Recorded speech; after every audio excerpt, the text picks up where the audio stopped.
Alright, so we have this PS5 here. It came in for problems with the Ethernet port, but also the HDMI port.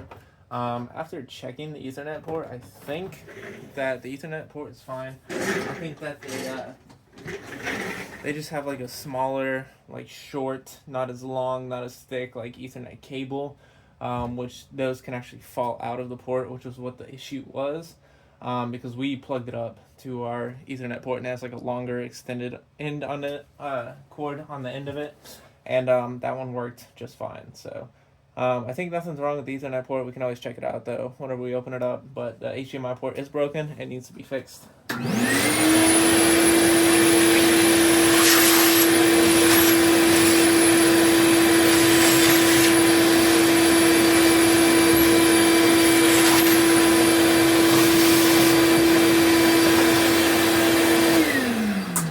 And of course I get a phone call right now. Hang on.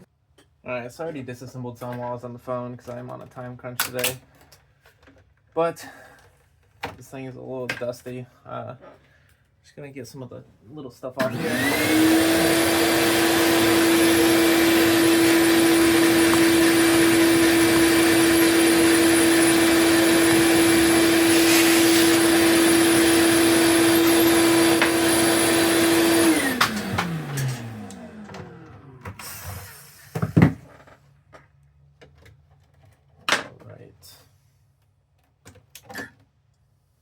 A little bit more dust there.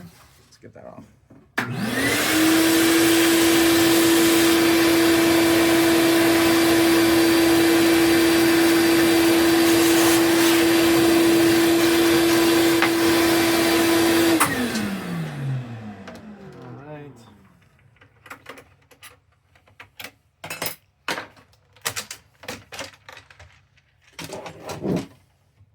You guys might actually see me move fast for once when I'm undoing this.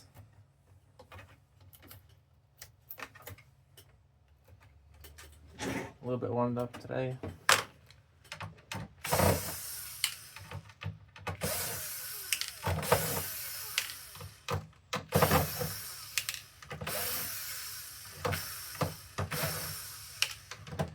Oh, this drill is so heavy, it's just killing my arm.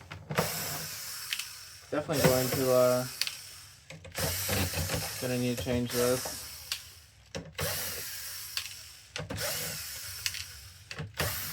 It wasn't so much a problem for me in the past, but I think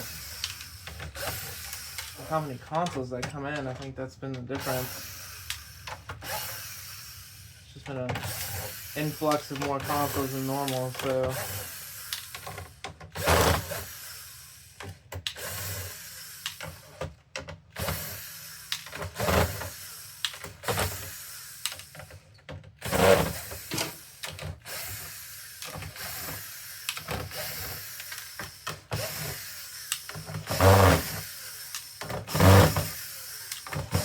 let's see what the timing's like.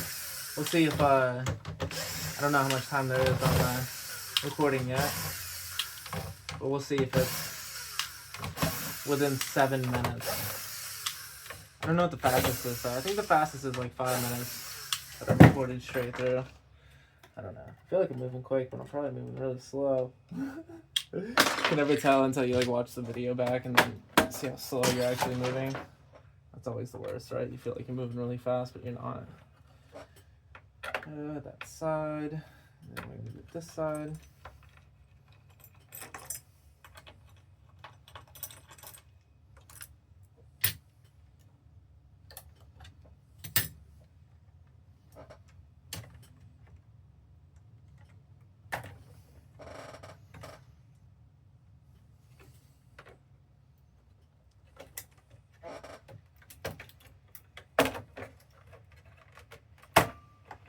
Alright, now that we have the board out, we're going to examine the ports.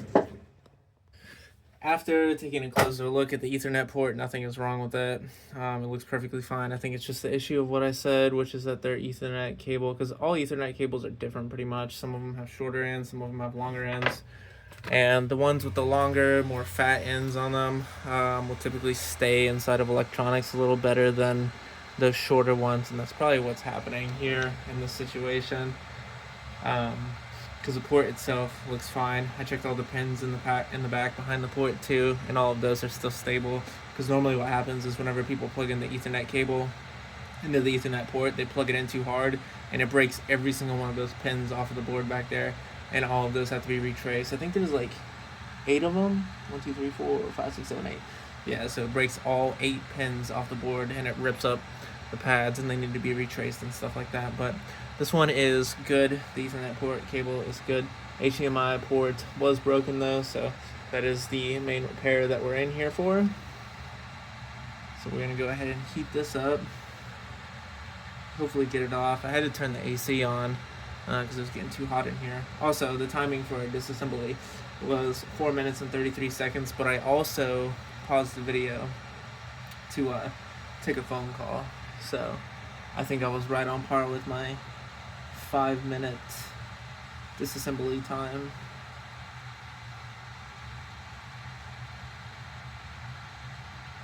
Which is insanity, right? Alright, so now we're going to check the pads underneath. They all look good. Take a closer look. All of the pads are good there. The little capacitors behind the pads and everything still. You can see that that pad over there has less solder on it than the other ones, but that's fine. It still has quite a bit on it. Shouldn't cause any issues as long as we prep the port properly. So we're going to go ahead and do that, and then we'll get the new one installed. Alright, so we got heat applied. We have the new port prepped already. And it looks like the solder is starting to turn into a liquid.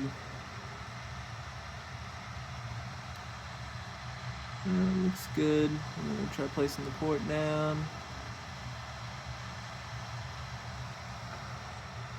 Okay, it looks like it wasn't melted all the way through on the right side here. It should be good now. Yeah.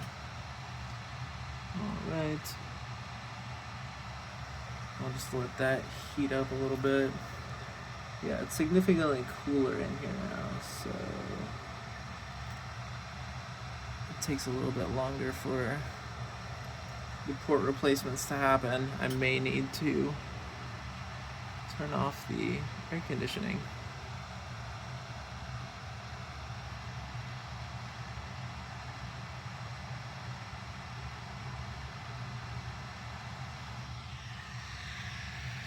Alright, we got solder in all those feet holes there. They're all covered. So now we just need to wait for the solder to turn from the liquid into the solid, which it will do pretty quick because of how cool it is in here. So it already did. We're going to check each one of those pins behind the port, make sure they're all secured. If they are, then we're going to fix the liquid metal on this sucker and get it put back together. Alright, so we fixed the liquid metal a little bit on this one. It should stay in the right area there. This one was actually I don't know if you guys saw it or not in the video, but the liquid metal was completely off of the APU and the heatsink there. It literally wasn't even doing anything. Not cool in the system at all, which may have affected this console, and they just didn't tell me, or maybe it wasn't affecting it at all. Like I said before in one of my videos, sometimes it affects the console, sometimes it doesn't affect it at all. Either way, eventually what it does is it just causes the APU to disconnect from the motherboard, because with heat comes fractures, and with fractures comes separation from the APU and the motherboard. That's actually what caused the blue light of death on the PS4s back in the day, and it causes it now on the PS5s currently, even though the PS5s are still fairly new. Like I have a PS5 Slim, which I feel like just came out like what, a year ago or something like that, within a year.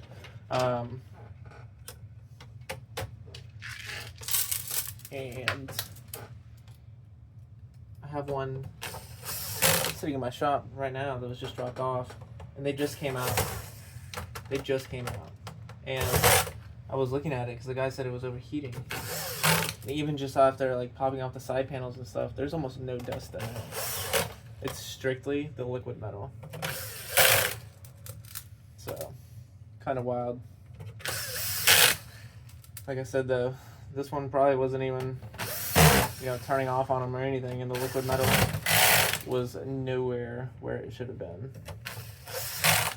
But with that PS5 Slim, it's just brand new, no dust, and overheating. Makes no sense. Alright, I was on the phone forever with a customer. Anyways, I got the rest of the console put back together, and now we're just cleaning off the other side.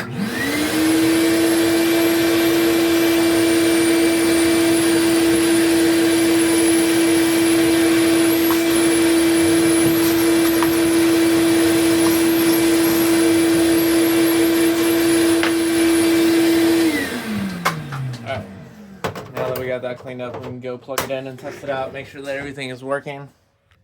All right, we got it all plugged up. It is going through the whole reboot because obviously it wasn't turned off right before, but seems to be working. All the lights are showing up right. HDMI port brand new, Ethernet port, there's nothing wrong with it. We've already double checked it and tried plugging our Ethernet in it and everything like that too, and that is good to go. But yep, we are good to go. I'm pretty sure the customer will be happy to get this back. So thanks for watching. Reapers Electronics.